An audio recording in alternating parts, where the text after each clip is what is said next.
नमस्कार। खबर दुनिया में आज देखेंगे टेरेसा मे ने हासिल किया विश्वास मत, धार्मिक आजादी के मामले पर अमेरिका ने दिखाई सख्ती और कोलंबिया में हथियारों से की गई कलाकारी। इसके अलावा दुनिया रंग बिरंगी में देखेंगे व्हाट्सएप पर इडियट कहना पड़ा भारी और भी बहुत कुछ।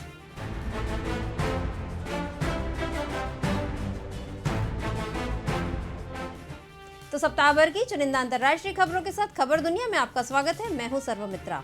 ब्रेक्जिट मुद्दे पर ब्रिटिश प्रधानमंत्री टेरेसा मे पर उनकी ही पार्टी की ओर से अविश्वास प्रस्ताव आया तो लगा कि टेरेसा मे अपने ही घर में घिर सकती हैं, लेकिन उन्होंने आखिरकार विश्वास मत हासिल कर लिया। ब्रेक्जिट मुद्दे पर ब्रिटिश प्रधानमंत्री टेरेसा मे के खिलाफ उनकी सत्तारूढ़ कंजर्वेटिव पार्टी के सदस्यों ने ही अविश्वास प्रस्ताव दिया था। इन सांसदों का कहना था कि 2016 में हुए जनमत संग्रह के पक्ष में मतदान करने वालों की उम्मीदों पर टेरेसा खरी नहीं उतरी, लेकिन बुधवार रात को हुए मतदान में कंजर्वेटिव पार्टी के कुल 317 सांसदों में से टेरेसा के पक्ष में 200 जबकि विरोध में 117 वोट पड़े। इस तरह ब्रिटिश प्रधानमंत्री ने अपने पार्टी के भीतर विश्वास मत हासिल कर लिया। अब टेरेसा के नेतृत्व को 1 साल तक कोई चुनौती नहीं दे सकेगा। ब्रिटिश पीएम ने नतीजे घोषित होने के तुरंत बाद एक बयान में कहा, मैं समर्थन के लिए आभारी हूँ। मेरे कई सहयोगियों ने मेरे खिलाफ वोट दिया और उन्होंने जो कहा मैंने उसे सुना। इस वोट के बाद अब हमें ब्रिटिश लोगों के लिए ब्रेक्जिट और इस देश के लिए बेहतर भविष्य बनाने के काम पर ध्यान लगाने की जरूरत है। आपको बता दें कि मतदान से पहले काफी संख्या में सांसदों ने सार्वजनिक तौर पर कहा कि वह प्रधानमंत्री के पक्ष में वोट करेंगे, लेकिन मतदान गुप्त होने के कारण नतीजों पर संदेह बना रहा। टेरेसा मे ने मतदान से पहले अपने सहकर्मियों से कहा, उन्होंने सभी की आलोचनाएं सुनी और वो पद से हटने से पहले ब्रेक्जिट की प्रक्रिया पूरी होता देखना चाहती हैं। इसका मतलब है कि वो 2022 में होने वाले अगले आम चुनाव में पार्टी का नेतृत्व नहीं करेंगी। साथ ही टेरेसा मे ने चेतावनी दी कि नेतृत्व को चुनौती देने से ब्रेक्जिट में देरी होगी या फिर ये रद्द भी हो सकता है। गौरतलब है कि टेरेसा मे को अपने पार्टी के ज्यादातर सांसदों को राजी करना था और चुनाव जीतने के लिए कम से कम 159 वोटों की आवश्यकता थी, लेकिन उन्हें 200 से विश्वास मत हासिल हो गया। टेरेसा मे ने विश्वास मत हासिल कर लिया। इधर श्रीलंका में पद से हटाए गए प्रधानमंत्री रानिल विक्रमसिंघे के सामने आया संकट भी टल गया है। उन्होंने संसद में बहुमत साबित कर दिया है। 26 अक्टूबर को श्रीलंका में हुए एक सियासी उलटफेर में राष्ट्रपति मैत्रीपाल सिरिसेना ने रानिल विक्रमसिंघे को प्रधानमंत्री पद से बर्खास्त कर दिया था। सिरिसेना के विवादित कदम से श्रीलंका में सियासी संकट खड़ा हो गया था, लेकिन बीते बुधवार अपदस्थ प्रधानमंत्री रानिल विक्रमसिंघे ने संसद में स्पष्ट बहुमत साबित कर दिया है। संसद में 225 सदस्यों में से 117 सांसदों ने उनके नेतृत्व को लेकर लाए गए विश्वास प्रस्ताव को पारित करने के पक्ष में मतदान किया। प्रस्ताव का पारित होना राष्ट्रपति सिरिसेना के लिए झटका माना जा रहा है, जिन्होंने विक्रमसिंघे को निजी तौर पर नापसंद करते हुए बर्खास्त कर उनकी जगह महिंदा राजपक्षे को प्रधानमंत्री बना दिया था। इससे पहले राजपक्षे संसद में बहुमत साबित नहीं कर पाए थे। मुख्य तमिल माइनॉरिटी पार्टी यानी टीएनए ने विश्वास प्रस्ताव के समर्थन में मतदान किया, जबकि राष्ट्रपति सिरिसेना के अतिरिक्त संवैधानिक दखल का विरोध करने वाले वामपंथी दल जनता विमुक्ति पेरामुना यानी जेवीपी के सांसद अनुपस्थित रहे। अगर जेवीपी के 6 सांसदों ने भी विक्रमसिंघे के समर्थन में मतदान किया होता तो उनकी स्थिति और मजबूत होती। सियासी हलचल के बाद अब बात करते हैं धार्मिक हलचल की। पिछले दिनों संयुक्त अरब अमीरात में forum for promoting peace in Muslim society की सभा का आयोजन हुआ, जिसमें कई प्रभावशाली राजनेताओं और विद्वानों ने शिरकत की। संयुक्त राज्य अमीरात की राजधानी अबू धाबी में forum for promoting peace and Muslim society की 5वीं वार्षिक सभा का आयोजन हुआ। इसमें विश्व भर से समाज में प्रभाव रखने वाले विद्वान और राजनीतिक लोगों का जमावड़ा देखने मिला। आपको बता दें कि इस फोरम की स्थापना अबू धाबी के क्राउन प्रिंस शेख मोहम्मद बिन जायद अल नहयान और उनके छोटे भाई और यूएई के विदेश मंत्री शेख अब्दुल्ला बिन जायद अल नहयान के संरक्षण में शेख अब्दुल्ला बिन बयान ने सन 2014 में की थी। फोरम ने सन 2015 में नोबेल शांति पुरस्कार की तर्ज पर शांति पुरस्कार देने की घोषणा भी की, जिसका नाम इमाम हसन इब्न अली पीस अवार्ड रखा गया। यह अवार्ड पहली बार भारत के मौलाना वहीदुद्दीन खान को दिया गया था। इस साल यह अवार्ड इरिट्रिया और इथियोपिया के आपसी संबंध सुधारने के कारण वहां के राष्ट्रपतियों को दिया गया। फोरम के उद्घाटन सत्र में बोलते हुए अमेरिकी सरकार के ambassador for religious freedom Sam brown back ने कहा, हर व्यक्ति को उसका धर्म मानने की आज़ादी है, साथ ही यह जिम्मेदारी बनती है कि धर्म का दुरुपयोग होने से रोकें। उन्होंने कहा कि धर्म एक दूसरे का सम्मान करना और एक दूसरे से प्यार करना सिखाता है। भारत की तरफ से इस अवसर पर लेखक रामेश सिद्दीकी और जमीयत उलेमा हिंद के जनरल सेक्रेटरी मौलाना महमूद मदनी पहुंचे थे।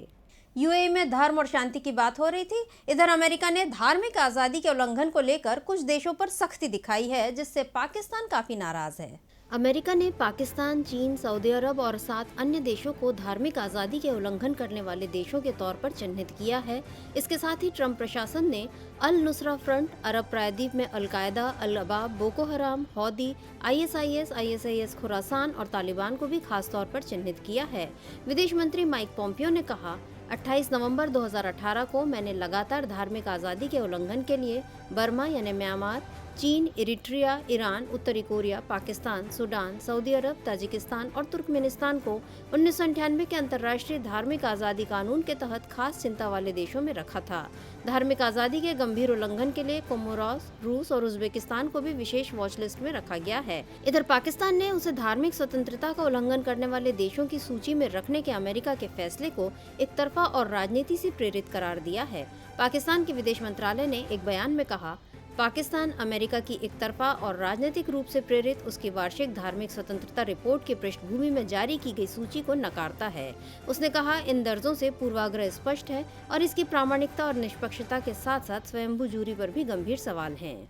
धर्म और उसकी आज़ादी की चिंता के बाद अब बात करते हैं आबादी की चिंता की। जी हाँ, दुनिया में एक और भारत और चीन जैसे देश हैं जिनकी बढ़ती आबादी उनके लिए चिंता का कारण है, तो वहीं कुछ देश ऐसे भी हैं जो घटती आबादी के कारण फिक्रमंद हैं। देखिए रिपोर्ट। यूरोपीय देश सर्बिया अपनी घटती आबादी से परेशान है और सरकार और अधिकारी लोगों को बच्चों की परवरिश के लिए अपील कर रहे हैं। सरकार की तरफ से बच्चों के लिए अपील करते हुए कहा जा रहा है कि बिना देरी किए बच्चे पैदा करो। महिलाओं को और बच्चे पैदा करने के लिए प्रेरित करने के लिए कई योजनाएं लाई गई हैं। इनमें मातृत्व देखभाल कानून और दूसरे सामाजिक सुरक्षा कानून हैं। बच्चों की कम आबादी की समस्या से जूझ रहे इस देश को लगातार जनसंख्या का घटता क्रम सता रहा है। आओ बच्चों की किलकारी सुने, ऐसा नारा सर्बिया में लगाया जा रहा है। दूसरी ओर देश की महिलाओं का कहना है कि उन्हें आबादी बढ़ाने के लिए बेहतर सहयोग मिलना चाहिए। सर्बिया में बहुत से लोग देश छोड़कर जा रहे हैं और इसके साथ जन्म दर भी गिर रही है। देश में औसतन हर 2 परिवार में 3 बच्चे हैं, जो यूरोप में सबसे कम है और इससे सर्बिया की आबादी गिरकर 70 लाख पर पहुंच गई है। संयुक्त राष्ट्र संघ का अनुमान है कि 2050 तक सर्बिया की आबादी और 15% तक कम हो सकती है। कम बच्चे पैदा करने की प्रवृत्ति को दूर करने के लिए सर्बियाई अधिकारियों ने अनेक प्रस्ताव दिए हैं। राष्ट्रपति अलेक्जेंडर वुकिक ने कहा, यह एक अध्ययन पर आधारित है जिससे पता चला है कि 2 से 4 मंजिला घरों में रहने वाले दंपतियों में बच्चे पैदा करने की दर 2 गुना ज्यादा है।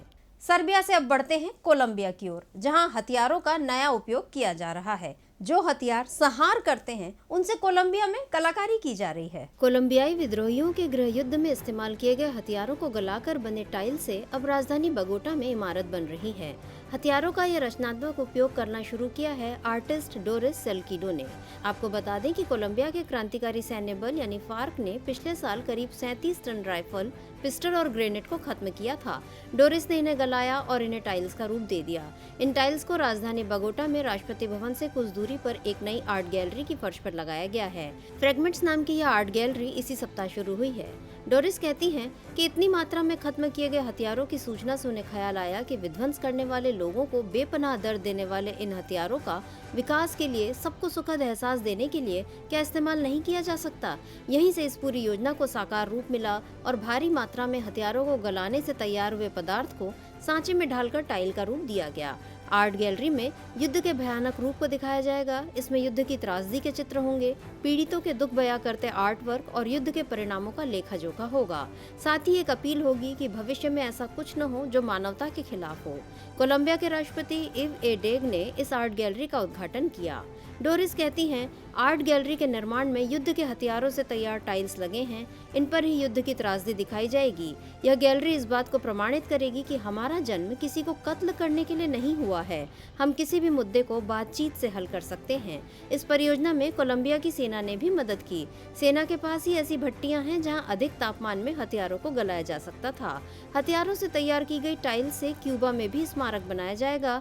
यह इमारतें उन जगहों पर भी बनाई जाएंगी जहाँ शांति के प्रस्तावों पर चर्चा हुई और उसे हासिल किया गया। इसके अलावा न्यूयॉर्क में संयुक्त राष्ट्र संघ के मुख्यालय के बाहर भी इन टाइल्स की मदद से स्मारक बनाया जाएगा। और अब खबरें दुनिया रंग बिरंगी से। शादी से पहले भावी दूल्हा दुल्हन में थोड़ी बहुत हंसी ठिठोली होती है, लेकिन अबू धाबी में ये हंसी मजाक दूल्हे को महंगा पड़ गया। अबू धाबी में एक व्यक्ति को अपने मंगेतर को मजाक में व्हाट्सएप पर इडियट कहना भारी पड़ गया। इस मैसेज के लिए उसे 20,000 दिरहम जुर्माना और 2 महीने जेल की सजा सुनाई गई।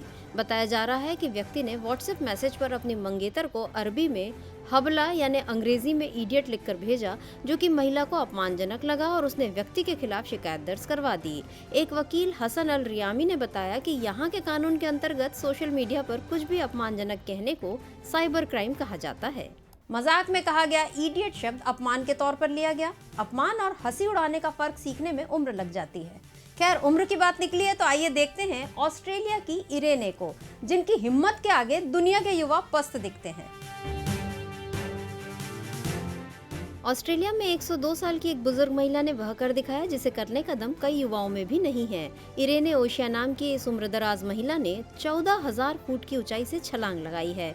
माना जा रहा है कि ऐसा करके वो दुनिया की सबसे अधिक उम्र की महिला स्काई डाइवर बन गई हैं। इरेने का कहना है कि उन्हें 220 किलोमीटर की रफ्तार से डाइव करना सामान्य लगा। खास बात यह कि उन्होंने पहली बार अपने 100वें जन्मदिन पर स्काई डाइविंग की थी।